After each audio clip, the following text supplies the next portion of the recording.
Finally मेरा parcel आ गया है दोस्तों। आज मेरा वीडियो है अनबॉक्स के बारे में, पूरा रिव्यू देने वाले हैं A to Z। देख सकते हो दोस्तों, हम इसको फ्लिपकार्ट से ऑर्डर किया था। बॉक्स के अंदर में देखते हैं प्रोडक्ट कैसे है, अच्छा है कि नहीं है, कैसे भेजा है। ठीक है दोस्तों, वीडियो को हम शुरू करते हैं। दोस्तों हम इसको फटाफट अनबॉक्स कर लेते हैं, वीडियो ज़्यादा लंबा ना हो जाए।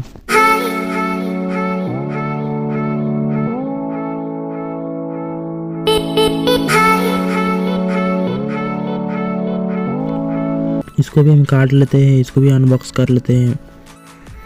देख सकते हो दोस्तों, हमको पार्सल बहुत अच्छे से भेजा है। सारे प्रोडक्ट को हम बाहर निकालते हैं।